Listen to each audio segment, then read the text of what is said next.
મનીષા આ જો નવો આઈફોન લીધો છે ને તો મેં વિચાર કર્યો છે કે હવે હું આજથી રોજ વ્લોગ બનાવીશ. મને આવડશે ને, તું મને શીખવાડજે. વાહ મમ્મી, તો તમે ચાલુ કરી જ દો, તમારું તો હાલી જ જશે. અને હા જો વ્લોગ માટે કંઈક કરવું પડશે હો. ઈ તો તું આમાં કરી દઈશ ને કાંઈક? અરે મમ્મી પણ તમારા વ્લોગમાં હું શું કરું? વ્લોગ બનાવતા હોય ને તેમાં પોતાને દેખાડવાનું હોય. તમારા વ્લોગમાં હું આવીશ તો કેવું લાગે? તમારા સબસ્ક્રાઇબર બધા મને ઓળખશે અને મારા નામથી ઓળખશે, એવું થોડી ના હોય. પણ આ ફોન તો મારો જ છે ને, તો મારામાં જ ન રહે. પણ મમ્મી મોઢું તો મારું તો આવે ને, તો લોકોને એમ થાય કે હું વ્લોગ બનાવું છું, એટલે તમારે જ કંઈક કરવું પડશે. પણ હું કેવી રીતે કરું? જો મારી પાસે એક આઈડિયા છે. લોકોને છે ને કંઈક આમ અલગ જોવું છે, એટલા માટે તમે હવે જમવાનું બનાવજો. એટલે તું એમ કહેશ કે હું તારી હાટુ જમવાનું બનાવું? પણ મમ્મી તમે વિચારો તો ખરી, તમારા બધા કેવા વખાણ કરશે અને તમારી બધા જ સબસ્ક્રાઇબર તમારા છે ને વહુ જ હશે. અને તમે વિચારો કે દુનિયામાં કેટલી બધી વહુ છે, બધી તમને સબસ્ક્રાઇબ કરશે ને બધા તમારા વખાણ કરશે.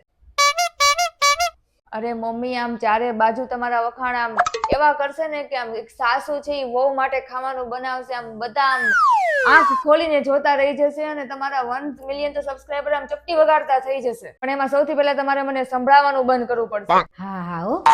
અને હા જો મને મોડે સુધી સુવા દેવાની અને તમારે મને જગાડવા આવવાનું, ચાનો કપ લઈને અને નાસ્તો લઈને. પછી તમારે બતાવવાનું વ્લોગમાં કે જો હું મારી વહુ માટે ચા અને નાસ્તો લઈને આવી છું. અને પછી તમારે કહેવાનું વ્લોગમાં કે ચાલો જો મારી વહુ સૂતી છે અને આપણે જગાડીએ, એના માટે ચા અને નાસ્તો આવી ગયો છે.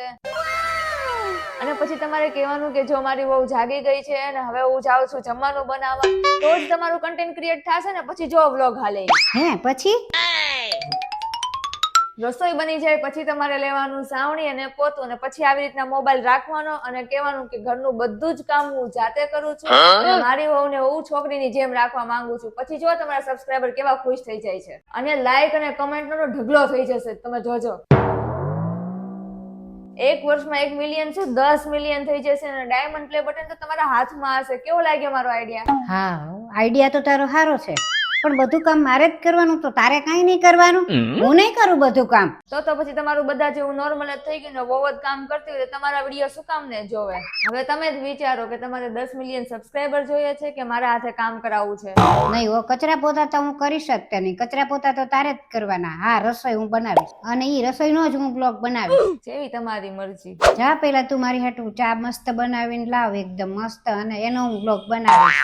અને ખોટે ખોટી મને માખણ લગાડવાનું બંધ કરી દે. પણ મમ્મી હું તો તમારા સારા માટે વિચારતી હતી, તમને તો મારા પર વિશ્વાસ જ નથી. તને હું સારી રીતે ઓળખું છું, મને બધી ખબર જ છે તારી. તારે કામ નથી કરવું ને એટલે તું બધું બાના કાઢેસ. જા એક કપ ચા બનાવ મારી માટે. તો મમ્મી હજી એકવાર વિચારી લ્યો, તમારા સબસ્ક્રાઇબર ને ખોટું લાગી જશે ને, બધા વયા જશે.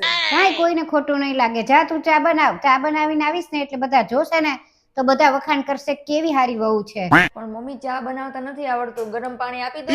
જા તું ચૂપચાપ ચા બનાવવા. તું હું મને ઉલ્લુ બનાવે? જાવું છે કે નહીં? જાઉં છું. ખોટું બોલીને બધું કામ મારી પાસે કરાવવું છે. એને એમ કે હું આવું કહીશ ને તો તમે બધું કામ કરશો, પણ હું તે તારી હાવું છું એટલે હું બધું સમજુ જ છું કે તારે કામ નથી કરવું ને એટલે બધું મને ખોટું ખોટું બોલે કરવા માંડ બધું કામ.